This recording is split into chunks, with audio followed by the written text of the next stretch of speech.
भगवान कहते हैं भक्त लगे सदा मोए अति प्यारे। सबसे ज्यादा प्यारा भगवान को कौन लगता है? भक्त लगते हैं महाराज।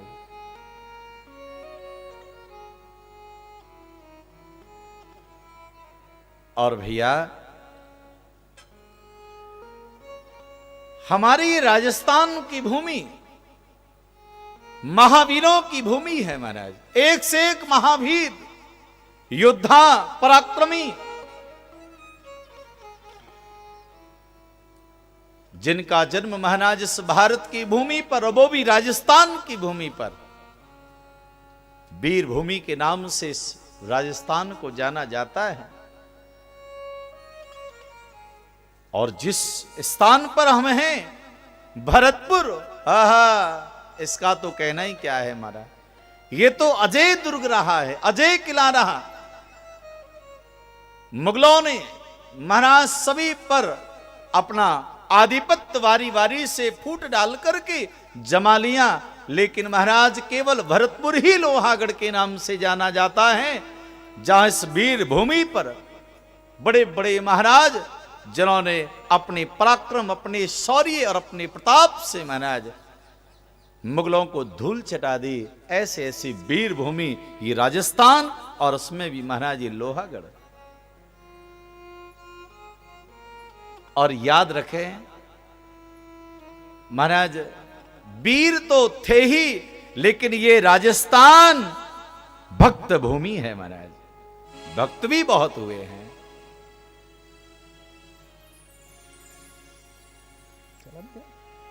वो कोड दबा रहे हैं, वॉल्यूम बढ़ा दें, आनंद आ जाए। एक बार प्यार से बोलिए, जोर से बोलो, राधे राधे। हाँ। तो वीर तो हुए इस राजस्थान में, भक्त भी बहुत हुए महाराज। एक से एक भक्त हुए। हम रोज एक भक्त की कथा आपको सुनाएंगे।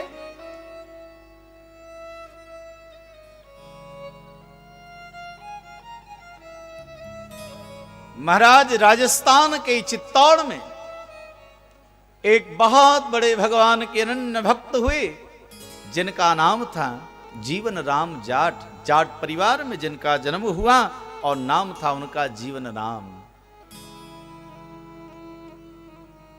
नाम है जीवन राम। भगवान के अनन्य भक्त हैं महाराज। नित्य गोविंद की सेवा पूजा करते रहते हैं। और ऐसी कृपा ठाकुर जी की हुई, कुछ वर्षों के बाद उनके घर में एक बेटी का जन्म हुआ, और उस बेटी का नाम क्या हुआ? कर्मा। जाट परिवार में जन्म लेने वाली बेटी कर्मा। नाम तो आपने बहुत सुना होगा कर्माबाई का, लेकिन कर्माबाई की महिमा कितनी बड़ी है वो हम आज आपको बताएंगे। अब तक आपने कर्माबाई की केवल अधूरी कथा सुनी है, लेकिन संपूर्ण कथा कर्माबाई का भक्ति पथ कहां से कहां पहुंच गया महाराज, वह आप ध्यान पूर्वक श्रवण करिएगा।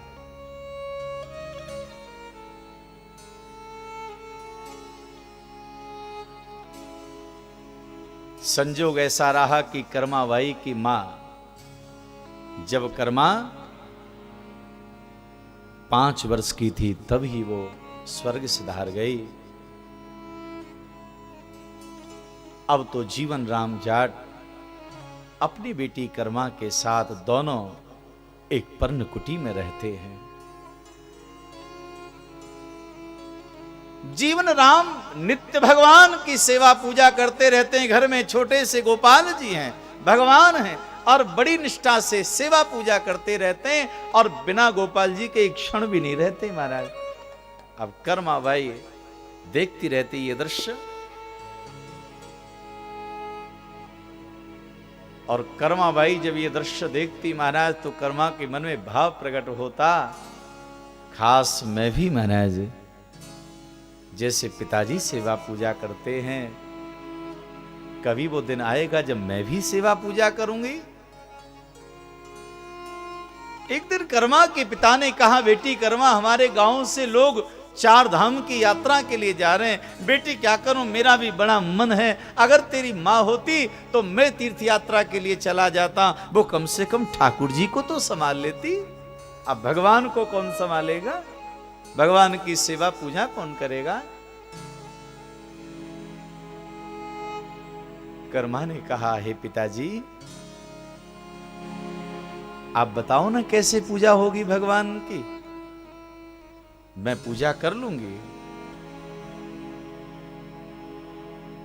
सो महाराज कर्मा के पिता जीवन राम जी ने कहा, बेटी कर्मा भगवान को स्नान करा देना, भगवान को वस्त्र पहनाना, फूल माला पहनाना, चंदन लगाना।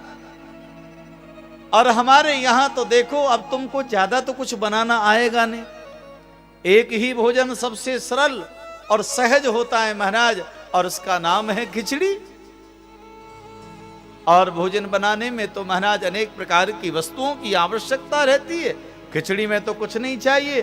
बेटी तू केवल बाजरे वाली खिचड़ी जो है ना, वो भगवान को बना देना, बस उसी पर घी रख देना, गुड़ रख देना और भगवान को भोग लगा देना, इतना तो तू कर लेगी बेटी। कर्माबाई ने कहा, हे बाबा आप निश्चिंत होकर के जाइएगा, और इतनी सेवा तो मैं कर ही लूंगी, खिचड़ी तो मैं बना ही लूंगी।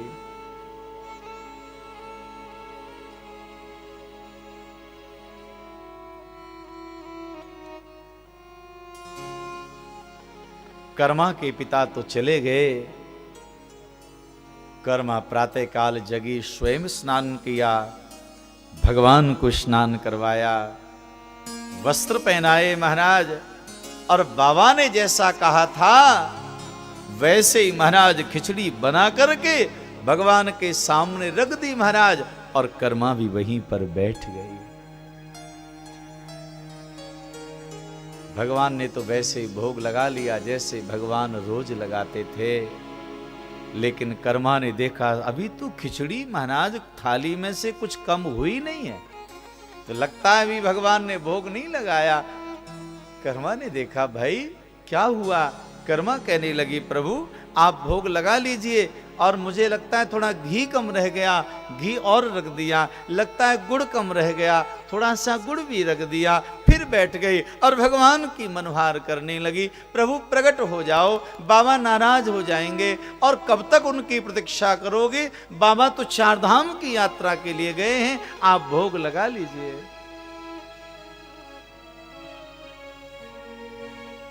भगवान प्रकट नहीं हुए।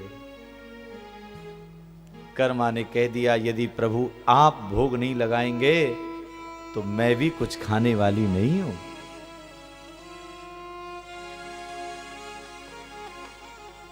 अगर आपने भोग नहीं लगाया तो कर्मा भी भूखी मर जाएगी, लेकिन आपके भोग लगाए बिना ये भी एक दाना मुख पे नहीं रख सकती है। कर्मा भी वहीं पर बैठ गई महाराज।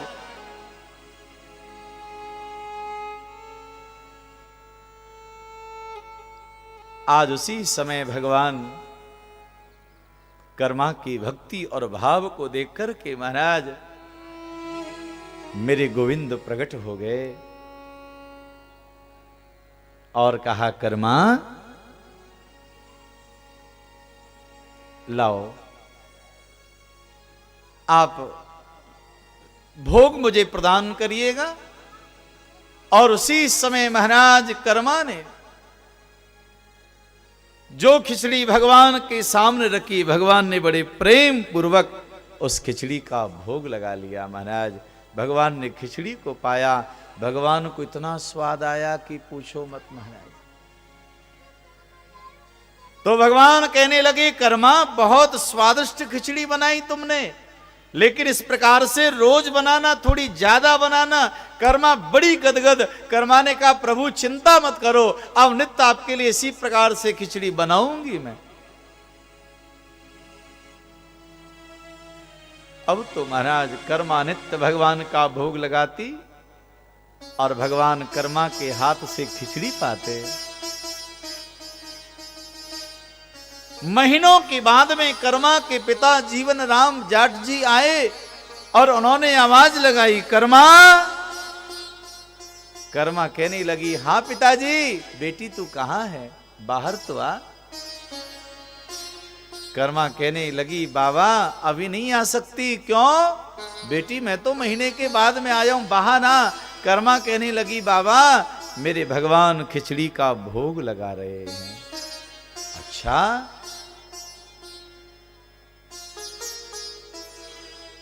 अब तो उसी क्षण महाराज कर्माबाई के समीप में जैसे जीवन राम जी गए, उनके पिता गए और जो दृश्य देखा, देख कर के महाराज गदगद हो गए। आहा, देवी तो धन्य है। हमारा तो पूरा जीवन ऐसे ही सेवा पूजा में निकल गया, कभी भगवान का दर्शन नहीं किया। बेटी तो धन्य है, आज गोविंद का दर्शन किया। अब तो नित्य महाराज भगवान का दोनों वो पिता और पुत्री दर्शन करते रहते। और कुछ समय के बाद में जीवन राम जी ने भी अपने जीवन की यात्रा पूरी करके भगवान के धाम को चले गए। अब तो कर्मा रह गई। कर्मा रोज भगवान का भोग लगाती। धीरे धीरे धीरे कर्मा की आयु बहुत ज्यादा हो गई। कर्मा का जीवन भगवान के लिए समर्पित है। एक दिन क्या हुआ, गांव के लोग जगन्नाथपुरी की यात्रा पर जाने लगे। तो कर्मा के मन में विचार आया कि क्यों ना हो मैं भी जगन्नाथ यात्रा के लिए चली जाऊं। तो गांव के लोगों के साथ मिलकर के कर्माबाई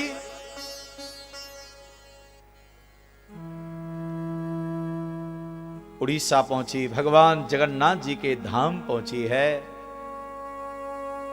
जगन्नाथ भगवान का दर्शन किया और अब कर्मा इतनी वयोवृद्ध हो गई।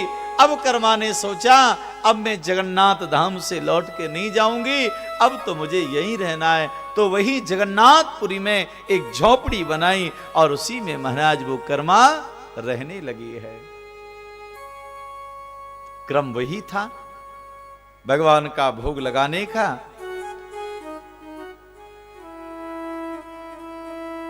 अब तो भगवान जगन्नाथ जी प्रभु एक बालक का रूप बना करके, कर्मा तो बहुत वयोवृद्ध हो गई, भगवान जगन्नाथ जी 5 वर्ष के बालक का रूप बना करके आवे और आकर के महाराज कर्माबाई से बोले मां हमें खिचड़ी खिलाओ ना। तो कर्मा ने भगवान के लिए खिचड़ी प्रदान की है।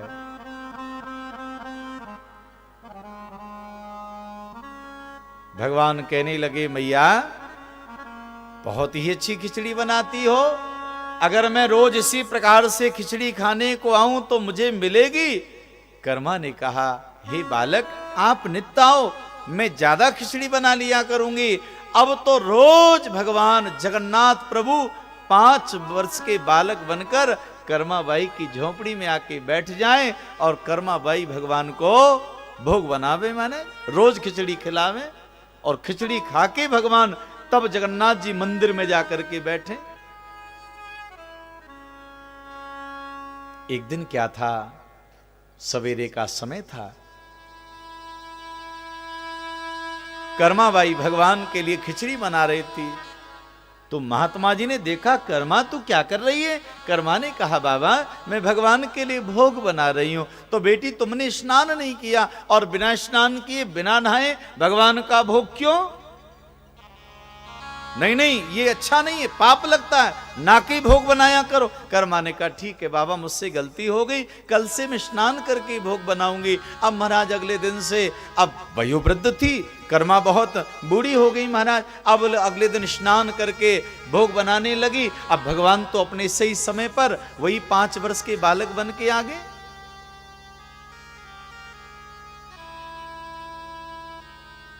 और जैसे ही भगवान आए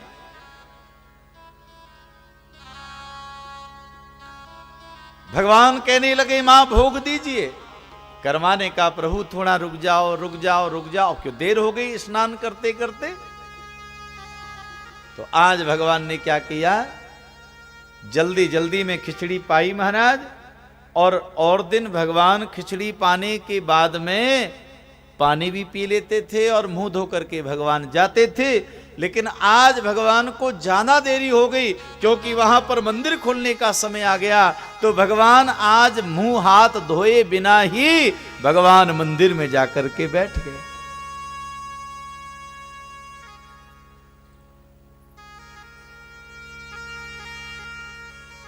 और महाराज मंदिर में जाके भगवान बैठे, पुजारी जी ने भगवान की आरती करी और आरती के समय देखा, पुजारी जी ने गौर से देखा तो आज भगवान के दाहिने हाथ में भी खिचड़ी लगी है और भगवान के मुख पर भी महाराज वो खिचड़ी लगी हुई है। एकदम पुजारी जी चौंक गए और पुजारी जी ने मंदिर के समस्त महाराज उन रसोइया को बुलाया और कहा, भाई हमारे यहाँ पर तो अब बाजरे की खिचड़ी का भोग नहीं लगता है, फिर भगवान के मुख पर ये खिचड़ी कहां से आई?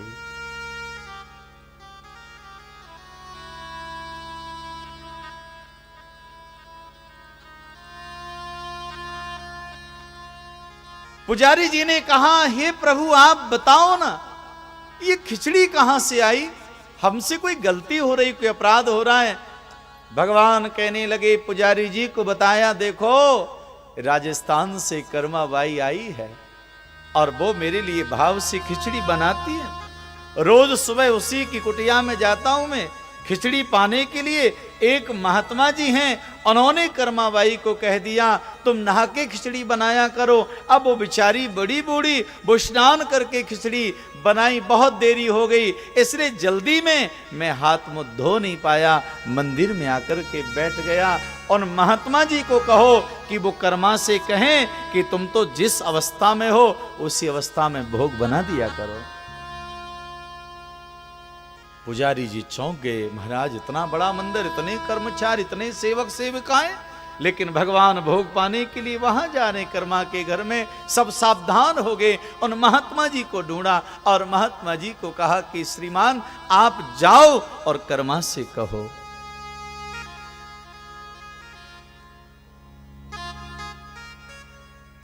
आप कहो वहां जाकर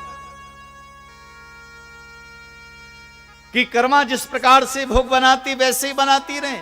महात्मा जी गए और कर्मा को कहा, बेटी कर्मा तू तो जैसे पहले भोग बनाती थी वैसे ही बनाया करो। अब तो कर्मा इसी प्रकार से बिना स्नान के ही भगवान को भोग बनावे। भगवान रोज जगन्नाथ जी पहुंच जाएं और खिचड़ी पावे कर्मा जी के हाथ की। धीरे धीरे कर्मा जी का भी वो समय आ गया और कर्मा वो भगवान के धाम को चली गई। भगवान ने कर्मा बाई के लिए एक दिव्य धाम प्रदान कर दिया महाराज। लेकिन आज जिस दिन कर्मा का देहावसान हुआ, उस दिन जब पुजारी लोग मंदिर में भगवान की आरती करने को पहुंचे तो क्या देखा है, आज भगवान जगन्नाथ की आंखों से आंसू झर रहे हैं। पुजारियों ने कहा, प्रभु क्या हुआ, आपकी आंखों में आंसू? भगवान जगन्नाथ प्रकट होकर के कहने लगे, आज मेरी माँ, मेरी अनन्य भक्ता वो कर्मा बाई, आज वह मेरे धाम को चली गई। अब मुझे खिचड़ी कौन खिलाएगा, मुझे खिचड़ी कौन खिलाएगा? कर्मा चली गई, इसलिए मैं रो रहा हूं। उसी समय से मंदिर के पुजारियों ने महाराज ये निर्णय किया और उस दिन से लेकर आज तक वो क्रम चला रहा है कि महाराज जगन्नाथपुरी में आज भी भगवान जगन्नाथ जी को बाजरे की खिचड़ी का भोग लगता है। कर्माबाई के नाम से ही भोग लगता है, कर्माबाई की रसोई है महाराज, और वहां पर आज उसी परंपरा से भोग बनता है, भगवान को भोग लगता है और भगवान आज भी उस खिचड़ी का भोग पा रहे हैं। ऐसी भक्त हुई कर्माबाई।